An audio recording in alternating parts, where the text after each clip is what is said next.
하나님 말씀 누가복음 2장 1절에서 14절까지 말씀입니다.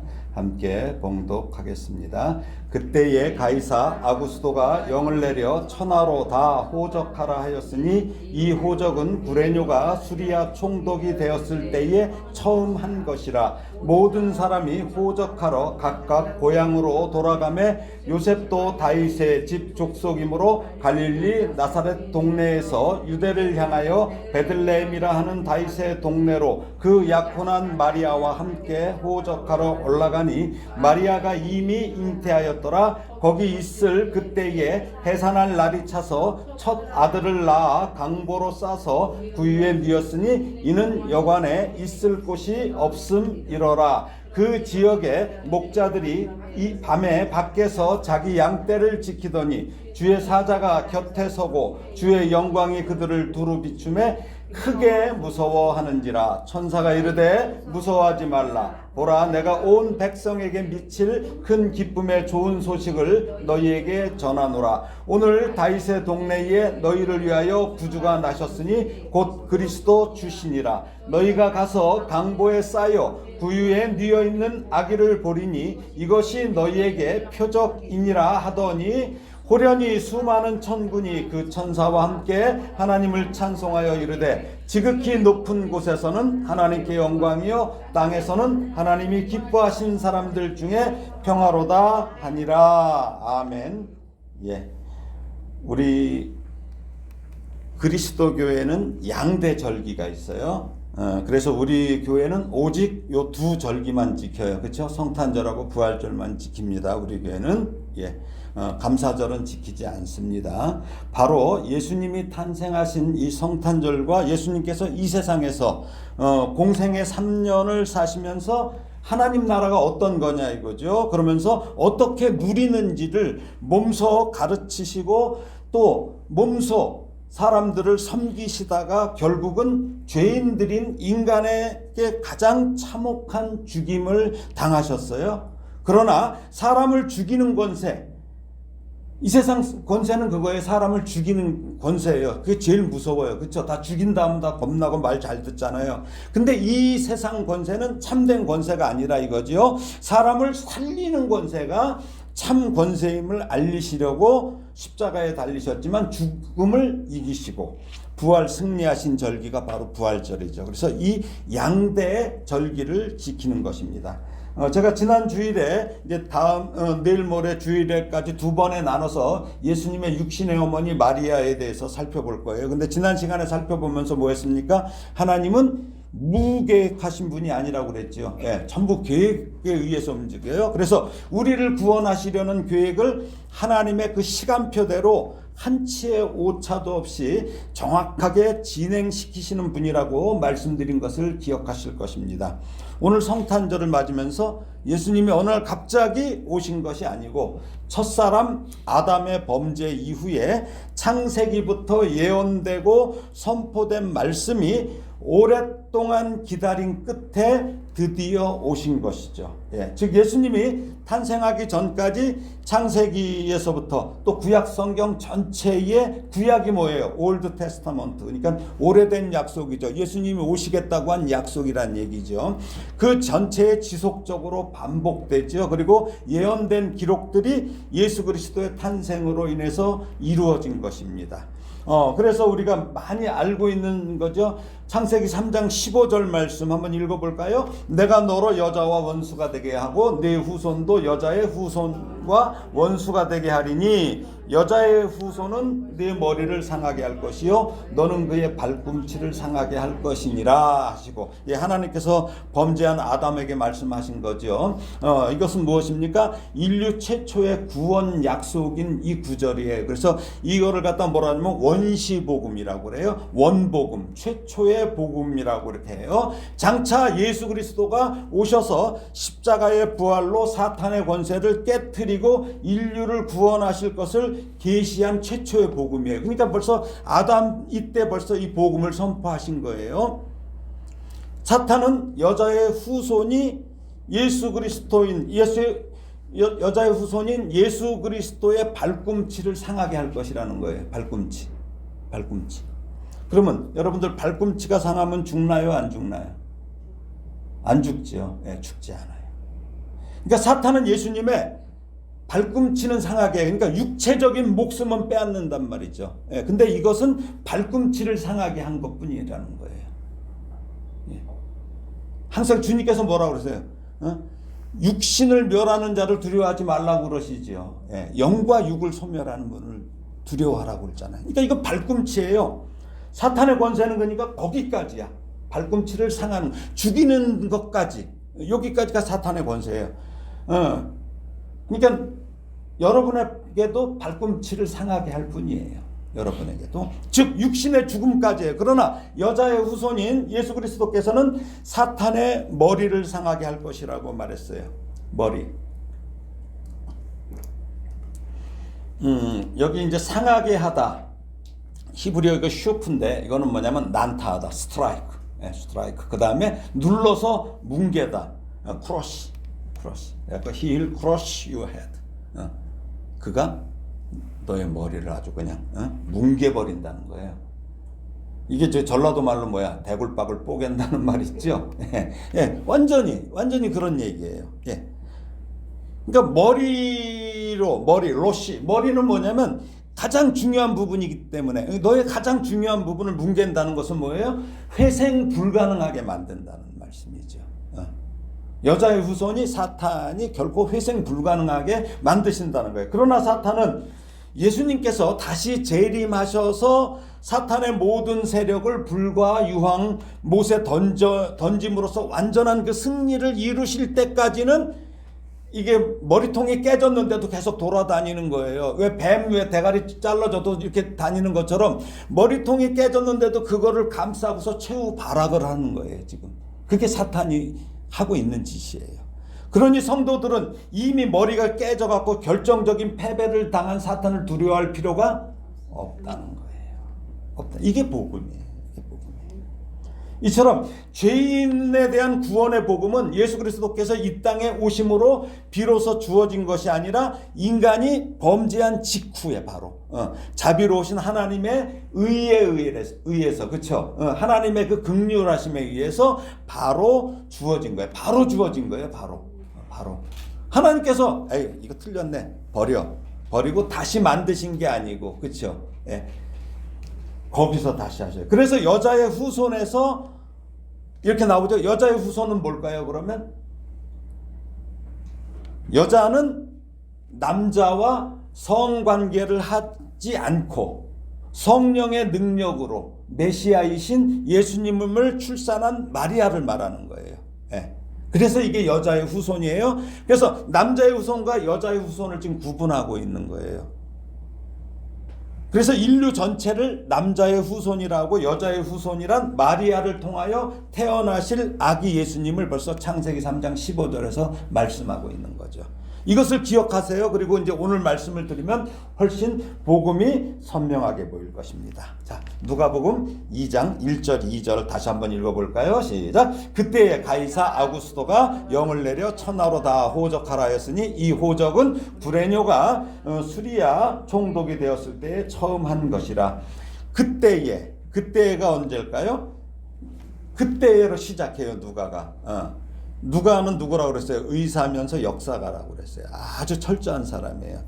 그때란 말로 누가가 이렇게 시작한 이유는 예수님의 탄생의 역사적인 배경을 말해요. 역사적인 배경을 사실을 말하기 위해서 첫째 누구가 있을 때 로마 황제 아구스도 이게 말을 이상하게 만들어놔서 그래. 이걸 번역을 잘못해놨어요. 이제 바꿔야 되는데도 안 바꾸고 있더라고. 가이사가 뭐예요? 황제죠. 예, 카이사로. 아구스도. 두 번째는 아우구스토의 명령으로 호적 조사를 하는 거예요. 그렇죠? 호적 조사를 하는데 당시에 수리아도 지금 시리아죠. 예, 시리아 총독이라고 하는데 수리아 총독 구레뇨. 이것도 잘못된 말이에요. 예, 퀴리니우스예요. 이게. 예, 그래서 기록해요. 성경을 읽다가 아쉬운 것이 이 사람의 이름을 좀 정확하게 좀 기록해야 한다는 거예요. 근데 지금 성경이 우리나라에 들어온 지 오래됐어요. 근데도 아직도 이제 자꾸 그 옛날 이 이름을 갖다 계속 이렇게 쓰고 있는지 이건 무슨 고집인지 모르겠어요. 자, 아우구스토의 본명은 뭐예요? 가이우스 옥타비우스 트리우스예요. 원래 본명이. 여기에는 아우구스토가 안 나와요. 근데 아우구스투스라는 칭호를 로마 원로원에서부터 받게 돼요. 최초로 이제 그 로마 황제가 돼서 1대 황제예요. 그래서 거룩한 자, 신적인 존재라는 뜻이에요. 아우구스투스가. 예. 그러니까 아우구스토가 황제가 됐으니까 어떻게 돼요? 로마 전역을 다스리려면 뭐가 필요합니까? 돈이 필요하죠. 그러니까 세금을 징수를 하기 위해서 인구 조사를 명령하는 거예요. 그러니까 이게 호적을 하라고 하는 건 인구 조사를 명령하는 건데 사람의 머릿수대로 세금을 걷어야 되잖아요. 이걸 갖다 뭐라고 그래요? 머릿수니까 인두세라고 하죠. 인두세. 인두세를 걷기 위해서 호적에서 제외되는 사람이 없어야 돼요. 근데 그 당시에는 어떻게 다 와야 돼. 그러니까 어디로 모여야 돼? 그러니까 자기의 본적지로, 출생지로 모이게 하는 거예요. 또 이 수리아 총독인 구레뇨 퀴리니우스는 자기가 다스리는 지역에 아주 세금을 아주 혹독하게 아주 징수하는 자로 아주 유명했어요, 당시에. 그래서 곳곳에서 원성이 자자했고 막 엄청 그 막 불쑥불쑥하고 밀란 비슷한 것들이 계속 일어나고 이랬던 사람이에요. 그러니까 잔인한 사람이죠. 그러니까 어떻습니까? 이 두 사람이 하라고 하니까 빠질 수가 없는 거죠. 그러니까 다 가야 돼.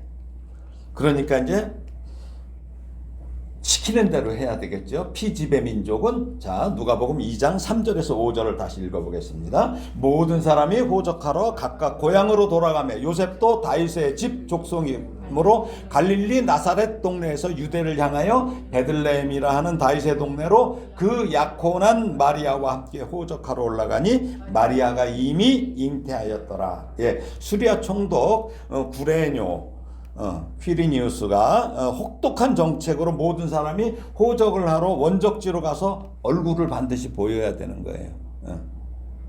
베들레헴은 다윗이 태어난 곳이에요. 다윗. 예. 그러니까 모압 여인 룻이라고 하는 분이 있어요. 그렇죠? 룻이 남편이 죽어요. 죽어서 시어머니 나오미를 따라서 베들레헴에 와요. 그렇죠? 예, 남편이 죽어서. 그럼 그때는 어떻게 돼요? 계대 결혼이 있고 기업 물을 자라고 해서 그 과부가 된 사람을 그 친척 중에서 그 데려와요. 이게 보아스죠. 보아스. 그렇죠? 예. 그러니까 기업 물을 자 보아스. 왜 그래요? 그 당시에는 여자들은 경제적인 능력이 없기 때문에 그렇게 해서 이제 이렇게 살게 하고 그다음에 그 가문의 그 기업을 그러니까 낳게 해주는 거죠. 아들을 낳게 해주는 거죠. 이제 그렇게 해서 이제 결혼해서 누구를 낳아요? 오벳을 낳아요. 오벳이라는 아들을 낳아요. 그 다음에 오벳 다음이 이새예요. 그래서 우리가 찬송 부르면 이새의 뿌리에서 이렇게 나오죠. 그 이새. 그 이새의 8째 아들이 다윗이에요. 저도 우리 집에 8째예요. 네, 8째예요. 네. 옛날에 왜 이렇게 많이 낳았는지. 그러니까 나는 안 날라고 그랬대요. 안 날라고 그래서 막 다듬이돌도 얹고 별짓 다 했는데 안 떨어지더래. 그래서 제가 지독해요. 그 8째입니다. 그래서 뭐냐면 이새의 8째 아들이 다윗이 그러니까 제가 8째는 기억하지 마세요. 이새의 8째 아들이 다윗이라는 걸 기억하셔야 됩니다. 예. 그리고 마리아의 정혼자인 요셉이 바로 다윗의 후손이에요. 그래서 이제 베들레헴으로 올라가고 있는데 만삭인 마리아도 함께 가고 있어요. 물론 마리아도 다윗의 후손이에요. 이건 이제 나중에 다음 성탄절에 제가 설명해 드릴게요. 무슨 얘기냐면 사실은 요셉의 그쪽으로 오게 되면은 예수님이 이게 문제가 돼요. 그게 있어요. 고니아의 저주라고 여고니아의 저주가 있어요. 그래서 다윗의 후손인데 다윗의 아들 중에 나단의 계열로 오는 게 마리아예요. 그래서 이제 이 얘기는 나중에 할게요. 예. 그렇게 해서 이제 마리아도 다윗의 후손인데 어떻든 남편을 따라왔어요. 그렇죠? 예. 그런데 예수님이 이곳 베들레헴에서 태어나셔야 할 이유가 아까 말씀드렸죠. 하나님은 계획이 없으셔요. 이미 계획이 있어요. 그러니까 예언이 다 돼 있어요. 자, 미가서에 나와 있죠. 미가서 5장 2절을 한번 볼까요? 시작. 베들레헴 에브라다야 너는 유다 족속 중에 작을지라도 이스라엘을 다스릴 자가 네게서 내게로 나올 것이라 그의 근본은 상고에 영원에 있느니라. 예, 특별히 이게 미가 선지자가 베들레헴만 하는 게 아니라 에브라다라죠. 에브라다가 뭐냐면 베들레헴의 옛 이름이에요. 그러니까 옛 이름을 이렇게 첨가한 것은 다윗의 집을 가리키는 거예요. 다윗의 집을 얘기하는 거예요. 그러니까 다윗의 집에서 나올 메시아를 벌써 이때 암시하고 있는 말씀이에요. 그리고 여기 작을지라도 있죠. 작을지라도가 뭘까요? 크기가 작은 것보다는 작을지라도 보잘것없고 천하다는 거예요. 이 베들레헴 이 동네가 보잘것없고 천하며 다윗의 집도 그렇다는 거예요. 예. 메시아가 천한 곳에서 태어난다는 것은 벌써 미가가 이렇게 예언을 했어요. 마리아도 뭐라 그래요? 자기를 비천한 자라고 하죠. 예. 그래서 자신을 통해서 온다고 누가복음 1장 52절에 그 마리아가 찬가 그 찬송을 할 때 거기에 나와요. 예. 또한 미가는 여기 보니까 뭐라 그래? 그의 근본은 상고에 영원에 있느니라고 밝히는데 근본 즉 메시아의 기원은 상고와 영원 태초에 있다는 거예요. 태초. 그러니까 전에 있는 한글 개역 성경에는 태초라고 나왔어요. 그러니까 이미 준비되어 있었다는 거죠. 예. 그러므로 메시아는 영혼의 족보를 따라오시는 분이에요. 영혼의 족보가 뭐래? 그 알 수도 없는 게 멜기세덱의 반차라고 얘기하죠. 예. 그 영혼의 족보를 따라오시는 분인데 그 분이 베들레헴에 오신다고 벌써 미가 선지자가 예언한 거예요.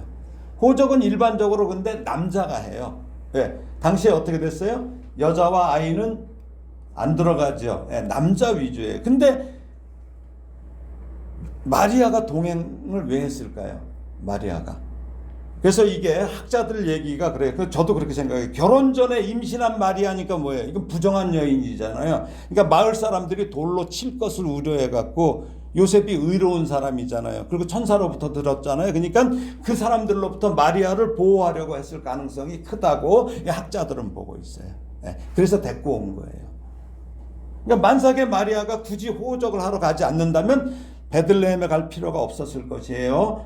그러니까 세상의 권력자는 이렇게 악한 통치를 해.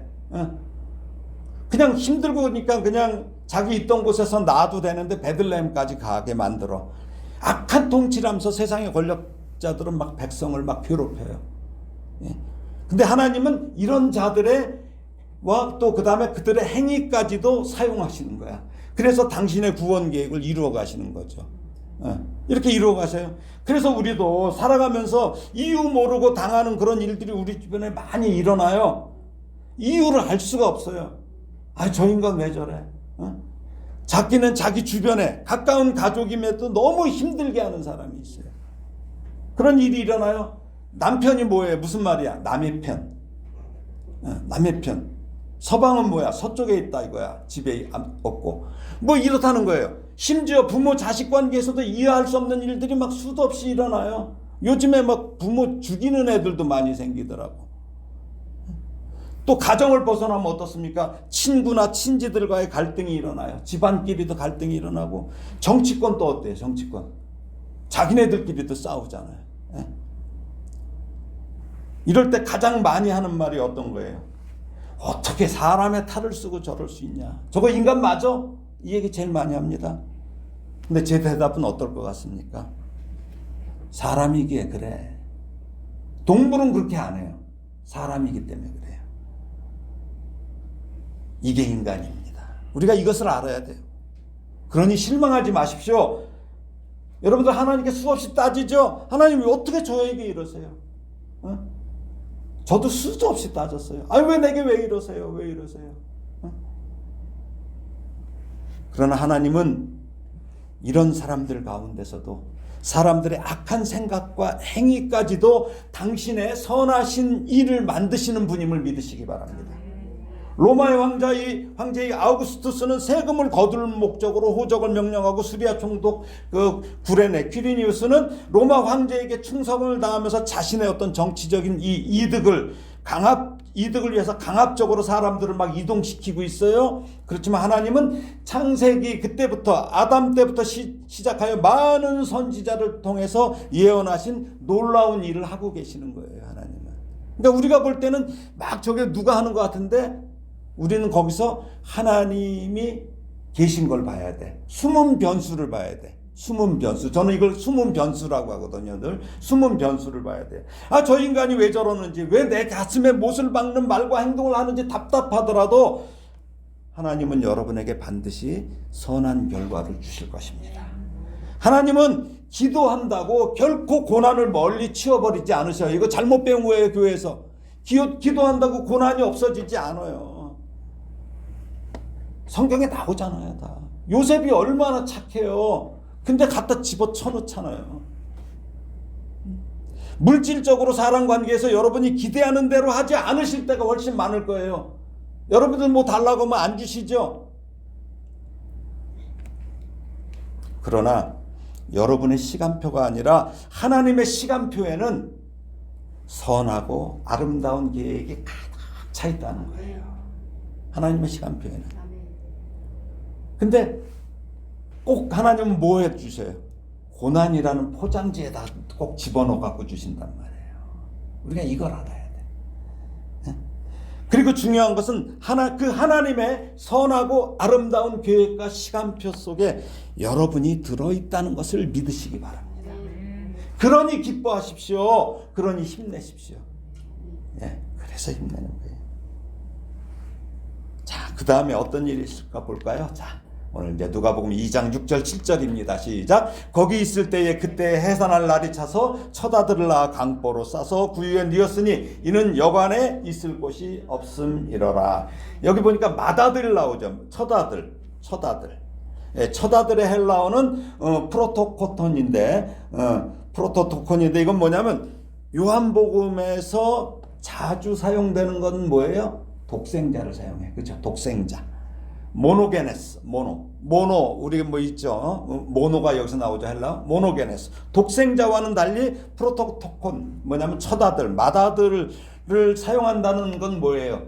무슨 말입니까? 마다들이 있으면 그 다음에 동생들이 있을 거 아니에요. 그래서 다른 형제들, 자매들이 있음을 의미하는, 전제로 하는 표현이에요. 두 가지예요. 예수님의 육신의 형제들도 있어요. 형제 자매들도 있어요. 그 다음에 예수님이 맏아들이 되셔서 우리가 그를 따라서 하나님을 아버지라고 부르는 거죠. 이 두 가지가 있어요. 자, 여기서 누가가 외아들, 독생자가 아닌 첫아들이라고 기록한 것은 마리아가 예수님을 낳은 뒤에 남편 요셉과 계속 자녀들을 낳았다는 거죠. 따라서 마리아가 예수님을 낳은 후 저쪽 캐톨릭에서는 계속해서 동정을 지키면서 자녀를 낳지 않았다고 그렇게 주장을 하고 있어요. 그게 동정녀야. 죽을 때까지 동정녀야. 이건 전혀 근거 없는 낭설이에요. 그래서 다음 시간에 마리아에 대해서 제가 말씀드리면서 이 부분을 좀 더 말씀드릴 거예요. 이거는 뭐예요? 마리아를 신격화하는 아주 불순한 시도입니다. 사실은 신격화 정도가 아니라 예수님 위에다 놓고 있어요. 마리아를. 또한 예수님의 형제와 여동생들에 대한 이야기는 신약 성경 여러 곳에 나와요. 그 중에서 한 군데 볼까요? 마가복음 6장 3절 읽어볼까요? 시작. 이 사람이 마리아의 아들 목수가 아니냐? 야고보와 요셉과 유다와 시몬의 형제가 아니냐? 그 누이들이 우리와 함께 여기 있지 아니하냐고 예수를 배척한지라. 많이 났어요. 그렇죠? 아마 나만큼 났나봐. 많이 났어요. 신약 시대에 근동 지역에서 어린 아이를 싸던 천이 뭐예요? 강보죠. 강보라고 얘기하죠. 강보인데 아기의 신분이 사실은 이 천의 품질과 가치로 표현됐어요. 요즘에는 뭐로 표현해? 유모차가 얼마짜리냐 뭐 이런 식으로 정신 나간 짓들을 하고 있어요. 그렇죠? 하다못해 강아지도 뭐 개모차가 뭐 명품이니 뭐니 이상한 짓들을 하고 있어요. 사람들은 항상 어떤 물건에다 자꾸 이상한 가치를 매겨요. 자리에다 가치를 매기고 가치 없는 짓들을 하고 있는 거지. 아니에요. 그러니까 사실은 이 강보로 싸면 애기들 어때요? 애기들 키워보신 분들은 알잖아요. 막 감싸면 아무것도 움직이지 못했고 미이라 같지요. 이걸 한번 생각해 보세요. 예수님의 모습을 그래갖고 구유에다 뉘었어요. 딱 미이라처럼 뉘었어요. 그런데 뭐예요? 아기를 누일 곳이 없어요. 구유에 뉘었다고 누가는 기록해. 구유. 근데 여기에 서양 사람들이 자기네들 관심으로 잘못 알아갖고 앞에다 말자를 붙였어. 말구유라고 그래. 그래서 우리 전부 말구유라고 알고 있죠? 아니에요. 뭐 좀 이따 설명하고. 아니 하늘에 은혜를 받은 자여 그랬잖아요. 마리아에게. 어떻게 하늘의 은혜를 받은 그 어린 소녀 마리아가 영원히 야곱의 집을 왕으로 다스리실 것이며 그 나라가 무궁하리라는 그 아들 예수를 낳았는데 이게 뭐야? 어디서 낳은 거예요? 에? 좋은 곳에서 낳아야지. 온 세상의 구주인데 왜 이러냐는 얘기죠. 많은 사람들이 각처에서 왜 그래? 한꺼번에 호적을 하러 온단 말이죠. 막 몰려. 작은 동네야. 베들레헴은 엄청 북적거렸을 거 아니에요. 그러니까 마땅한 잠자리가 없었어요. 그래서 여기 번역도 문제가 있는데 여기 여관이라고 나와 있어요. 아까 읽었을 때. 근데 이 여관은 우리가 생각하는 그런 곳이 아니에요. 여기요. 헬라어 여관의 카탈리마는 손님 접대용 방입니다. 손님 접대용 방. 만일 여관이라면 그 강도 만난 사마리아인 비유에서도 여관이 나오죠. 그게 진짜 여관이죠. 예, 다친 사람을 여관으로 데려갈 때 거기는 판독세이온이라고 하는 헬라어를 써요. 그러니까 다르죠. 그러므로 요셉과 마리아가 베들레헴으로 호적하러 왔을 때는 손님 접대용 방은 사람들로 꽉 찼다는 거예요. 거기 꽉 찼어. 그러다 보니까 그런 곳에서 손님들이 막 많은데 거기서 아이를 낳을 수 있어요? 없어요? 없잖아요. 그러니까 할 수 없이 있을 곳이 없었다는 말이야. 그러므로 출산한 곳이 없었다는 뜻이죠. 결국 집 아래에 가축 우리에서 예수님을 낳은 거예요. 이게 정확한 거예요. 가축 우리에서 예수님을 낳았어요. 자, 유대인들이 당시에 소는 평야지대에서 농사를 짓죠. 이건 있는 사람들이죠. 그래서 왜 엘리사가 왜 소 키우고 있었잖아요. 농사 지었잖아요. 부잣집 아들이에요. 엘리사는. 자, 그 다음에 말은 전쟁을 할 때 필요해요. 그 다음에 높은 지위에 있는 사람한테 필요해요. 근데 특히 당시에 말은 전쟁, 왕족이 타는 동물이에요. 일반인들이 소유할 수 없는 매우 비싼 동물이에요. 요즘으로 얘기하면 엄청 고가의 차겠죠. 근데 산악지대란 말이에요. 이 근처가. 그러니까 평민들은 어때요? 지구력이 강한 나귀가 매우 유용했어요. 나귀. 그리고 당시 가옥은 그 지형 특성상 2층 구조로 되어 있어요. 그래서 2층은 사람이 사용하고 1층은 양과 염소, 나귀 등을 가두어 두는 장소예요. 그러므로 예수님은 건물 아래 가축 있는 곳에서 태어나셨어요. 그러니까 말구유가 아니라 나귀 구유의 뉘인 거예요. 나귀 구유. 이걸 이제 정확하게 바로 잡아야 돼요. 그러므로 예수님의 탄생은 당시 사람들도 이해할 수 없어요. 누가 사람을 그런 우리에서 낳아요. 그렇죠? 가축 우리에서 가축의 먹이통인 구유에다 뉘어놨으니까 이거보다 더 낮아지고 비천한 모습은 없을 거예요. 낮아지고 비천 없어요. 우리 누구도 그렇게 없어요. 이를 헬라어로 케노시스라고 그래. 케노시스. 뭐냐면 비우다. 힘을 박탈하다. 그러니까 하나님께서 비우셨어. 자기를 비워 종의 형체로 오셨다고 그러죠. 비우다. 힘을 박탈. 당신의 능력을 다 박탈하고 그런 의미로 예수님이 성육신, 사람의 옷을 입으신 게 바로 그런 거예요. 케노시스. 그러니까 자신의 신적 권능과 영광을 스스로 낮추시고 종의 모습으로 인간을 섬기기 위해서 자신을 비우신 행위를 케노시스라고 해요. 이렇게 오신 거예요. 만왕의 왕이신 우리 예수님과 한번 로마 제국의 황제 아우구스투스 한번 비교해 보십시오. 어떤가? 뭐가 달라도 한참 달라졌잖아요. 얼마나 초라하고 비천한 상태입니까? 주님은 인간으로 오시되 가축 우리에서 아주 비천한 모습으로 오신 건데, 근데 주님의 삶도 보면은 영광스러운 적이 한 번도 없었어요. 평생을 영광스러운 적이 없었어요. 공생애 중에 한 번도 쉴 만한 방 한 칸이 없었어요. 첫발을 잘못 들여서 쉴 만한 곳이 없었어. 그러니까 주님이 뭐라고 그러셔요? 인자는 머리 둘 곳이 없도다 말씀하신 거예요. 어디 그뿐입니까? 종교 지도자들한테는 비웃음을 받아요. 고향에서는 멸시받아요. 그렇죠? 나사렛에서 뭐 선한 것이 있냐고. 제자들에게는 배신을 당하시죠. 그리고 온갖 매질과 침뱉음과 십자가 고난과 죽음을 당하셨습니다. 이게 어찌 영광스러운 메시아예요? 어찌 영광스러운 메시아예요? 그런데 주님의 이런 모습은 우리가 막 분개해요? 분개할 일 없어요. 우리가 감성적으로 가면 안 돼요. 왜? 하나님께서 그렇게 보내시고 그렇게 살다가 죽도록 그렇게 작정하신 거예요. 하나님께서 그렇게 작정하셨어요. 자, 이사야서 한번 볼까요? 이제 이게 지금 요거는 이제 그 구유 이제 이렇게 이게 발견된 거예요. 유대 그쪽에서 이제 그 역사자들이 구유가 저렇게 돼 있어요. 돌로도 돼 있고 나무로도 깎고 뭐 이제 그런 거죠. 예. 그래서 이사야서 53장 2절 3절 말씀을 한번 읽어볼까요? 예수님이 어떤 모습인가 읽어보겠습니다. 그는 주 앞에서 자라나기를 연한 순 같고 마른 땅에서 나온 뿌리 같아서 고운 모양도 없고 풍채도 없은즉 우리가 보기에 흠모할 만한 아름다운 것이 없도다. 그는 멸시를 받아 사람들에게 버림받았으며 간고를 많이 겪었으며 질고를 아는 자라. 마치 사람들이 그에게서 얼굴을 가리는 것 같이 멸시를 당하였고 우리도 그를 귀히 여기지 아니하였다. 이 말씀들 한번 예수님 상상해 보세요. 어떤 모습인가? 연한 순같이 너무 약해. 그냥 툭 건들면 넘어질 비실비실이야. 비실비실. 옛날에 누구 있어요? 배삼룡 씨도 있고 또 배영만 씨도 전부 배 씨들만 그러네. 그렇죠? 예, 비실비실. 너무 약하고 비쩍 말랐으며 볼 것도 없어요. 풍채도 없어요.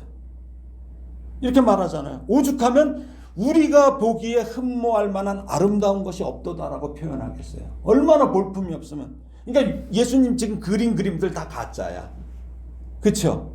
예수님이라고 그린 그림들도 사실은 가짜예요.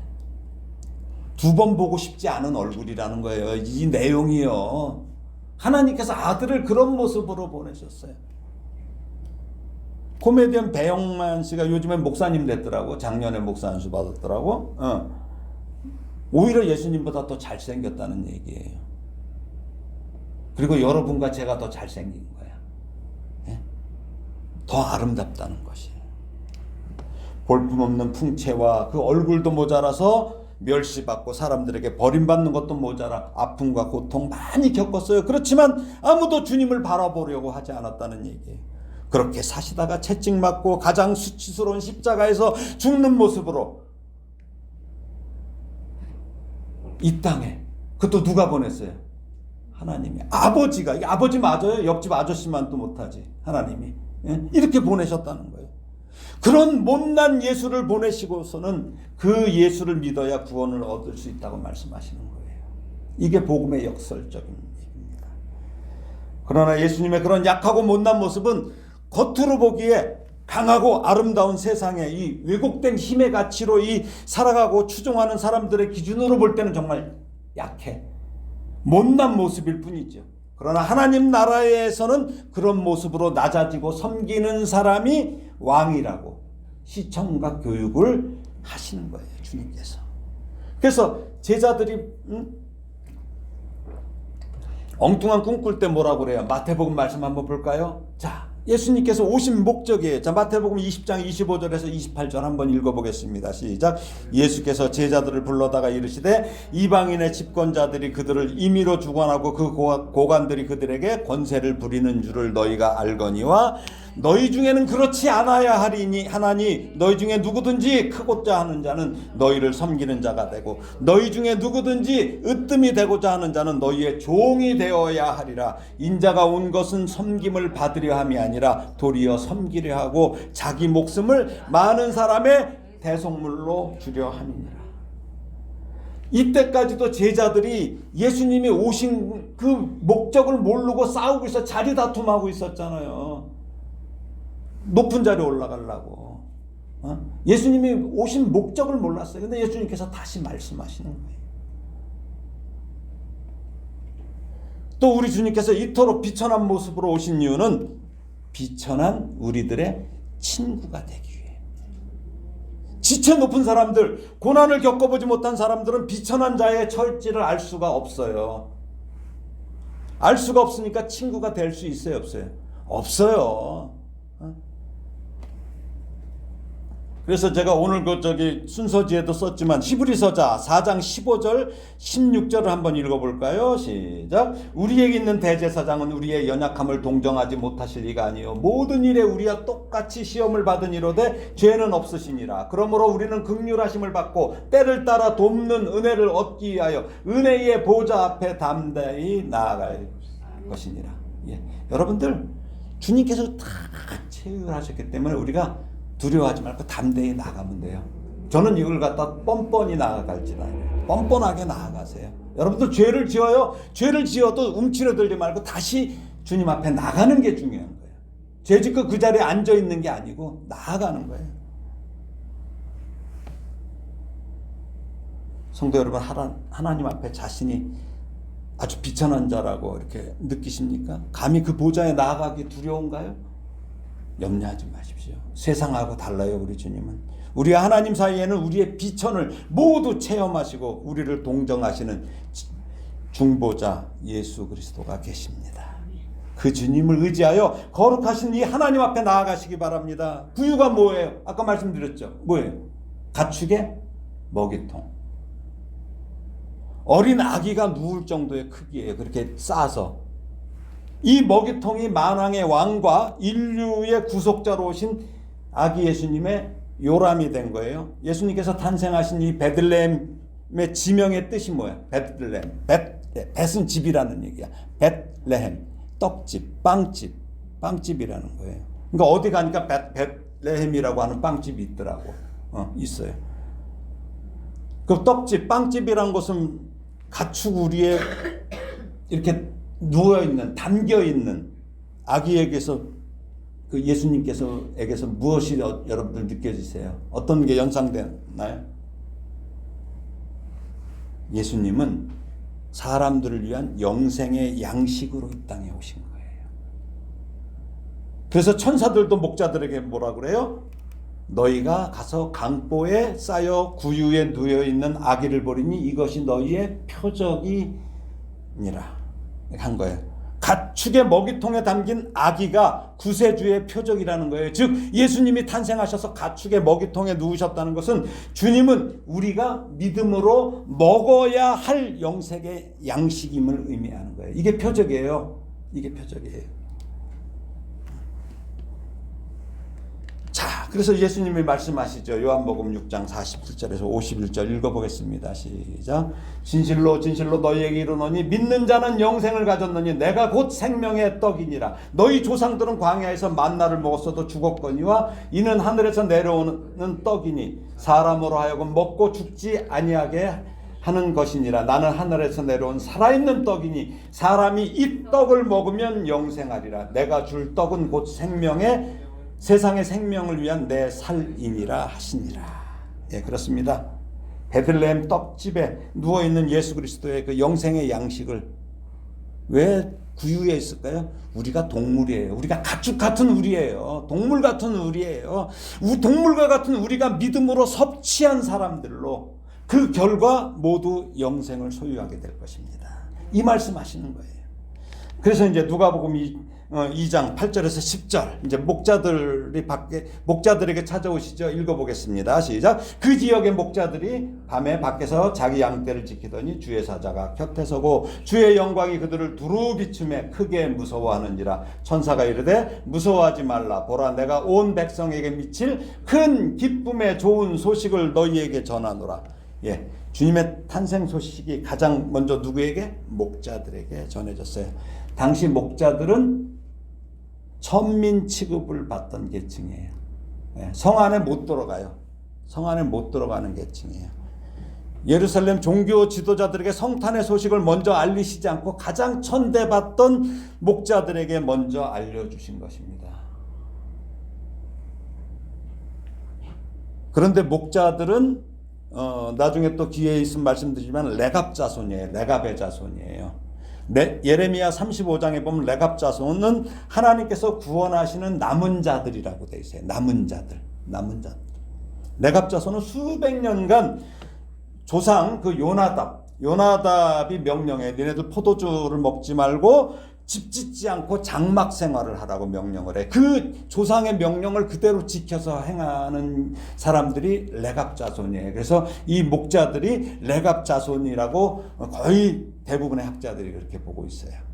그러니까 그 명령대로 철저하게 그렇게 남은 자로서 구별된 삶을 사는 이 예루살렘 성 밖에서 힘든 일을 자처하면서 살았는데 하나님은 그들을 기억하시고 가장 기쁜 소식을 가장 먼저 알리신 거예요. 여기에 그 의미가 있습니다. 목자라는 게. 오늘날도 하나님과 이웃에게 성실과 정직으로 행하는 우리 성도에게 하나님은 기쁜 소식을 주실 것입니다. 크고 놀라운 일을 보여주실 것이에요. 사람 눈에 띄려고 애쓰는 것이 아니라 하나님의 눈에 띄는 신실한 성도로 풍성한 하늘의 은혜를 받기를 주님의 이름으로 축원합니다. 세상 사람들이 영광으로 여기는 것은 땅에 속한 부나 명예나 권세예요. 우리 자꾸 교회에서 자꾸 얘기하면 자꾸 글로 가. 복 준다 하면 뭐야? 물질. 권력. 전부 일로 가. 하나님이 그 말씀 안 하시는데, 그러나 하나님이 주시려는 영광은 썩어질 이 땅의 것이 아니라 영원한 하늘의 것이에요. 예수를 통해서 믿음과 성령과 영생을 주시기 원하는 거예요? 천국을 주기 원하는 거예요? 하나님 나라예요? 하나님 나라는 죽어서 가는 거예요? 아니에요. 살면서 누리는 거예요. 그런데 많은 사람들은 아직도 땅의 영광을 얻고자 예수를 찾고 예수를 믿어요. 많이 기도하죠, 여러분. 하나님, 기도해. 기도한 다음에 어떻게 딱 가지고 가. 결제하세요. 하나님, 내가 이렇게 기도했으니까 결제하세요. 하나님이 무슨 바지 사장이에요? 아니라는 거죠. 아니에요. 예수가 무슨 램프의 요정인 것처럼 예수 믿으면 가난한 자가 부자 되고 비천한 자가 세상에 명예를 얻게 된다고 여기. 내가 왜 간증 프로를 안 보는 줄 알아요? 간증 프로 보면 전부 잘났대. 뭐 해서 되고 어디 뭐 계속 기도해야 하는데도 전부 유명한 사람들만 다 나와. 막 세상적으로 유명한 사람들만. 왜곡시키는 거예요. 왜곡시키는 거예요. 물론 당연히 하나님은 당신의 나라와 당신의 의를 먼저 구하는 자에게 우리 삶에 필요한 것을 넉넉히 주셔요. 근데 우리는 그걸 넉넉하지 않다고 여기니까 불안한 거예요. 넉넉히 주셔요. 그러나 돈이나 명예나 권세는 우리에게 주신다면 왜 주셔요? 하나님께 영광 돌리고 하나님 대신 잘 섬기라고 일시적인 수단으로 주시는 것이지 그 자체가 하늘의 영광은 아닙니다. 하나님이 주시고 싶은 것은 하나님의 자녀가 되는 영광, 하나님과 화목하게 되는 영광, 예수 그리스도와 함께 천국 유업을 얻는 영광, 하늘의 영광입니다. 성경은 땅의 영광을 구하는 자들에게 뭐라고 말합니까? 그들의 마침은 멸망이요, 그들의 신은 배요, 그들의 영광은 그들의 부끄러움에 있고 땅의 일을 생각하는 자라. 이렇게 빌립보에서 사도 바울이 말하고 있잖아요. 그러므로 이 시간에도 이 땅의 영광을 얻으려고 주를 찾고 믿는 성도가 있다면 돌이켜야 돼요. 그 방향에서 돌이키지 않으면 힘들어요. 그거 어디 가서 해야 돼요? 이 세상에서 막 하고 바로 옆에서도 해. 옆에도 연화사로 가. 옆에 연화사 가서 그거 비는 게 더 나아요. 우리가 믿는 예수는 그런 존재가 아니에요. 더 높은 차원의 것을 주시려고 하는데 맨날 그래. 그러니까 어디 가서 뭐 때 되면 절에 가면 뭐예요? 초마다 있어. 무슨 초? 이름 써갖고 촛불 켜고. 그거 아니에요. 그거 아닙니다. 예수 안에서 땅의 것을 생각하지 말고 위의 것을 추구하는 진정한 성도가 되기를 주님의 이름으로 축원합니다. 자, 천사들이 얘기합니다. 목자들에게 읽어볼까요? 오늘 다윗의 동네에 너희를 위하여 구주가 나셨으니 곧 그리스도 주시니라. 예. 천사는 세 가지를 분명하게 얘기해요. 구주, 그리스도, 주. 칭호를 예수님의 정체성을 명확히 지금 하고 있어요. 예수님의 정체성이 뭐예요? 구주, 우리를 구원하실 주. 그리스도, 그렇죠? 예. 그러면서 우리의 진짜 주인이라는 거죠. 로마 황제 아우구스투스를 신격화했던 칭호하고 대조돼요. 참된 구원자는 아우구스투스가 아니라 예수님이심을 강조하고 있는 거예요. 자, 그러고 나서 뭐라고 합니까? 너희가 가서 강보에 쌓여 구유에 누워 있는 아기를 보리니 이것이 너희에게 표적이니라 하더니, 천사는 목자들에게 표적을 알려줘요. 그 표적이 뭐예요? 베들레헴의 그 강보에 쌓여 구유에 누워 있는 아기예요. 무슨 표적이에요? 하나님 나라의 왕은 겉으로 보이는 어떤 화려한 옷이나 장식이 아니라 겸손하게 누워 사람들을 섬기고 사람들을 위해서 자기를 내주는 그 모습이 표적이라는 거예요. 이게 표적이에요. 그래서 이제 천사들이 어떻게 합니까? 오늘 보면 13절 14절입니다. 호련히 수많은 천군이 그 천사와 함께 하나님을 찬송하며 이르되 지극히 높은 곳에서는 하나님께 영광이요 땅에서는 하나님이 기뻐하신 사람들 중에 평화로다 하니라. 겸손의 왕으로 오신 아기 예수님을 이 땅에 보내신 하나님을 호련히 수많은 천군과 천사 이들이 찬양해요. 자, 지극히 높은 곳 하늘이죠. 하나님께 영광이요 땅에서는 하나님이 기뻐하신 사람들 중에 평화로다. 요걸 갖다가 어떤 신학자는 천지인이라고 하더라고. 이게 천지인, 하나님, 하늘, 높은, 그 다음에 땅, 지, 사람, 천지인 이렇게 얘기하더라고요. 예. 이런 모습을 지극히 높은 하늘에 계신 하나님께서 오히려 그 구유에 누워있는 그 예수님을 보내놓고 하나님께서 영광을 받으신다는 거예요. 이렇게 겸손한 모습으로 섬길 때 이 땅에 참 평화가 이루어진다는 거예요. 힘 있는 자가 힘이 없는 자의 것을 빼앗고 심지어 이 목숨까지도 빼앗는 세상의 논리로 평화는 오지 않아요. 지금 얼마나 그래요? 평화 와요? 오지 않아요. 그동안의 인간 역사가 그랬고 지금도 그런 나라와 인간들은 곧 사라지는 것을 우리는 계속 보고 있어요. 계속 보고 있어요. 그런 자들. 힘 있는 자가 힘을 다하여 어리고 약한 자를 섬기는 세상이 될 때 참 평화가 온다는 것이에요. 그래서 수많은 천군 천사가 함께 부르는 찬양은 하나님 나라의 평화가 세상의 평화와 다르다는 것의 선포입니다. 예수님이 오심으로 이게 깨어진다는 거예요. 완전히 바뀌어야 된다는 거죠. 말씀을 정리합니다. 하고 싶은 말을 다 해서 속이 시원하다는 말들 많이 하죠. 누가 그냥 나 오늘 한바탕 했어. 그냥 속이 시원해. 그런데 정말 시원한가요? 그 시원함이 계속 유지되냐고요. 그것은 사실은요, 제가 좀 이런 표현해서 그렇지만 입으로 배설하는 거예요. 그거는 폭력일 뿐이에요. 그게 시원한 게 아니에요. 그리고 결코 시원하지도 않습니다. 잠시 시원한 것 같은 착각을 하는 거예요. 그리고 그 시원함이 중독성이 돼. 그래서 계속 하고 싶은 말과 행동을 점차 센 강도로 요구할 뿐이에요. 그렇게 함으로써 점점 자기가 악해지는 거예요. 그리고 그 말이 자기를 힘들게 하며 마귀가 원하는 모습으로 변질되는 것입니다. 그런 것에 해답이 없는 세상에 그동안 율법을 주셨지만 하나님의 방법을 사용한다는 것이 바보 같고 나약해 보이기 때문에 인간은 세상에서 금방 사용할 수 있고 막 위력을 뽐내는 돈, 권력, 외모, 명예 이거로 자신을 높이고 상대를 죽이는 방법을 택한 것이죠. 그래서 이번에는 이런 인간들을 구원하시려고 하나님 나라에서 하나님이 사람의 몸을 입으시고 하나님 나라를 살고 누리는 것을 전해 주시려고 시청각 교육을 시키시려고 어떤 인간보다도 비천하고 낮아진 모습으로 오신 거예요. 그 주님이 여러분의 고난과 고생과 눈물과 땀과 가슴앓이 심지어 육신의 죽음까지도 몸소 체휼하셨고 그것은 단지 사탄이 발꿈치를 상하게 하는 것임을 부활로 승리하시며 사탄의 머리통을 깨부신 것입니다. 죽이는 것이 권세가 아니라 살리는 것이 권세다. 살리기 위해서는 높은 자, 가진 자, 먼저 믿은 자가 낮은 자, 가난한 자, 나중 믿은 자를 섬겨야 한다. 그런데 어떻게 이게 섬겨요? 종의 모습으로. 종의 모습으로.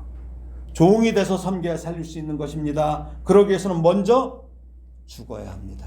죽어야 합니다. 옆에 분들 보고 얘기해 보세요. 먼저 죽읍시다. 안 해. 죽기 싫어서. 자, 제가 죽겠습니다. 안 하잖아요. 죽어야 돼요.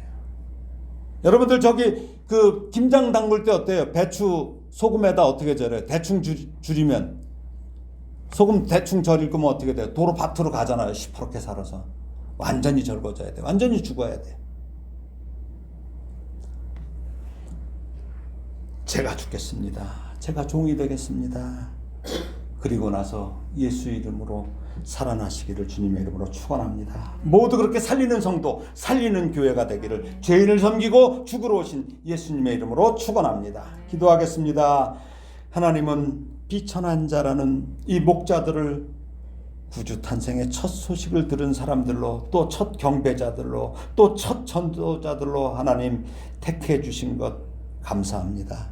우리는 예수님이 비천하고 소외받는 자들, 죄로 신음하는 자들 위해 오셨다는 사실을 다시 확인합니다. 하나님의 영광이 목자들을 둘렀지만 그들의 환경이 변한 것은 전혀 없었습니다.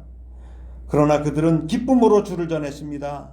우리도 성령님 임하셔서 우리를 두르셔도 겉으로는 나의 환경이나 신분이 변할 것이란 예상을 한다면 우리도 신앙생활 실패하기 쉽습니다. 그러나 아무도 주목하지 않지만 캄캄한 밤중에도 자거나 나태하지 않고 자기가 할 일을 하는 목자들처럼 맡은 일에 감사하며 믿음을 지킬 때 우리 하나님의 영광이 목자들처럼 우리를 둘러쌀 것을 믿습니다.